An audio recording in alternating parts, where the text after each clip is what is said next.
Assalomu alaykum, hurmatli YouTube kuzatuvchilari, hurmatli quyon ishqibozlari. Vodiydan gapiramiz kanaliga xush kelibsiz. Bugun men do'stimizni quyonxonasiga tashrif buyurdik.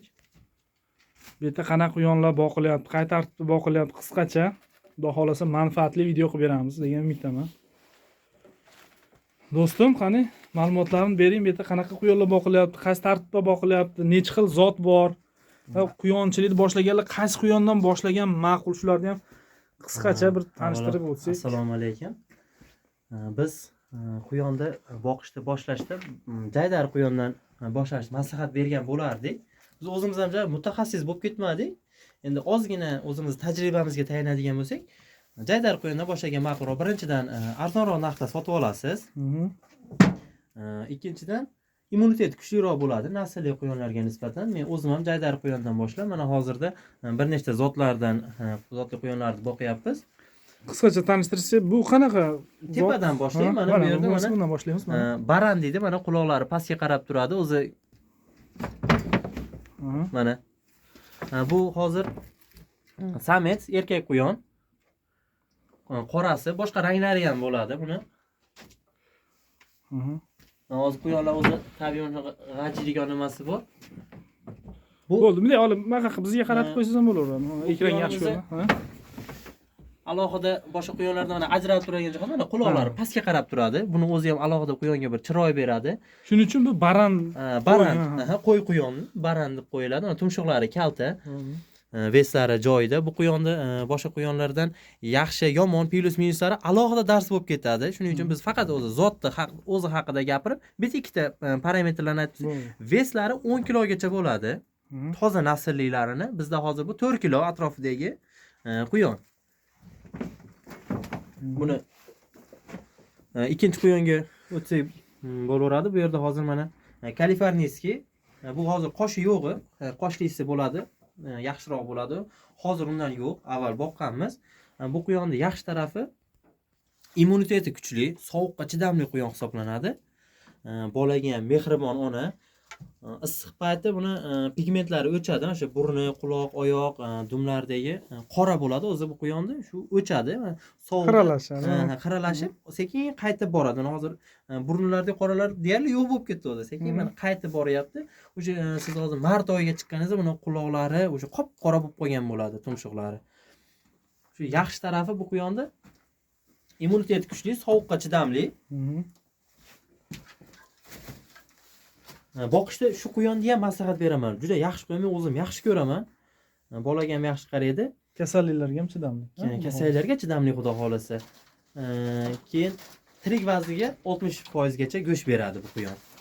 Endi bizni tajribamizdan kelib chiqib gapirib o'tamiz. Bu o'zimiz ham quyonlar so'yyapmiz. Ro'zg'orimiz uchun parhezbop go'sht yetish maqsadida boshladik o'zi bu sohani. Bu biz daromad uchun boshlamadik. Shuni ham qisqacha gapirib o'tsak, nechta quyondan boshlandi va qanaqa boshlab qoldingiz bu sohaga? Qanaqa kirdingiz bu quyonchilikka? Biz gapirib o'tdik. Quyonda go'shti eng foydali go'shtlar, parhezbop, hazmga yaxshi, xolesteringa uncha xolesterin mavjud bo'lmagan yaxshi sifatli go'shakligini bilganimizdan keyin shu o'zimiz uchun xonadonimizga parhezbop go'sht yosh kattalarga, bolalarga foydali ligini bilganimiz uchun boshladik. Keyin jaydar ikkita quyondan boshladik boshlanishini. Ikkita jaydar quyon olib keldik. Shu bizga nima deydi? Stajirovka bo'ldi-da. Shu bilan biz qanday boqiladi bu quyon, qanday qaraladi, suvi, yemishi o'zimiz uchun tushuncha hosil bo'ldi. Hozir ikkita quyondan shu qiziqib ikkita quyon olib keldik. Hali ikkita quyondan ko'paytirdim desak yolg'on bo'lib qoladi. Har bitta zot alohida sotib olni ko'paytirib nima qildik? Lekin unaqa ko'p quyon ham sotib olmadik. Asosan bola quyonlarni sotib olib, naslli quyonlar baribir arzon narxda turmaydi. Bola quyonlardan sotib olib, hozir boqyapmiz.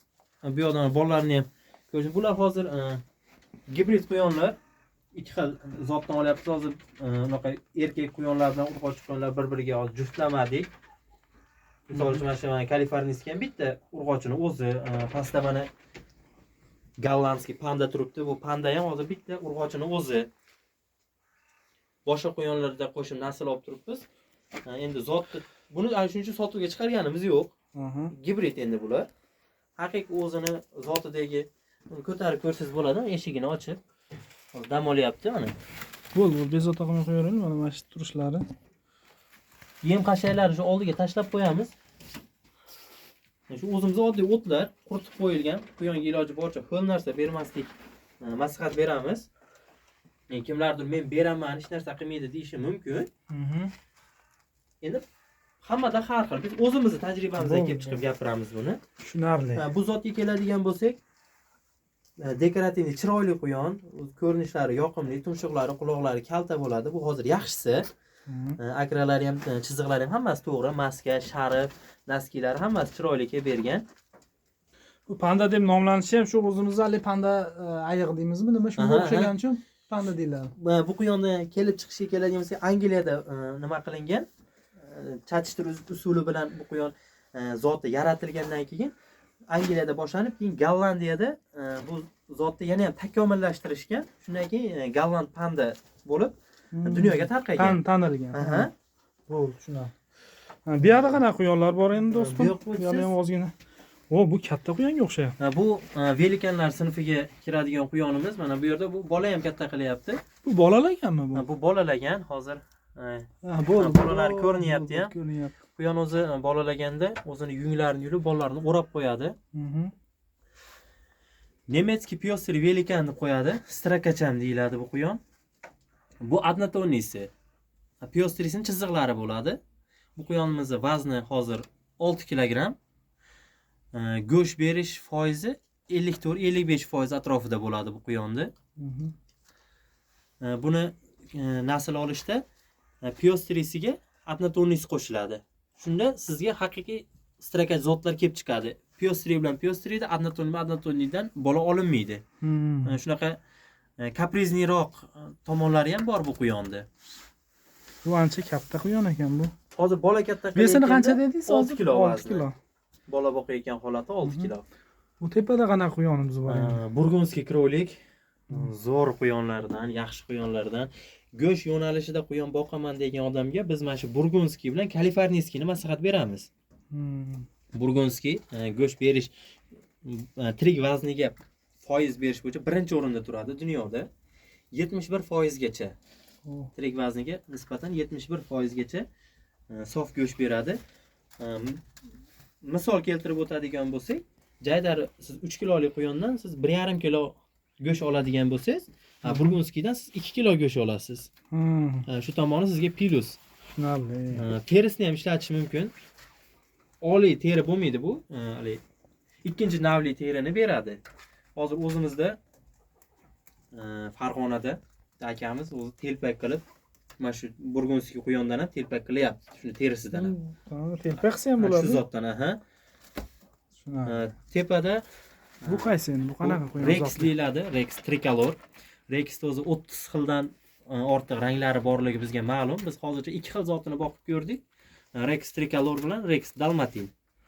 Bu quyon ham bolalaganligi uchun u yunglarini yulib qo'ygan.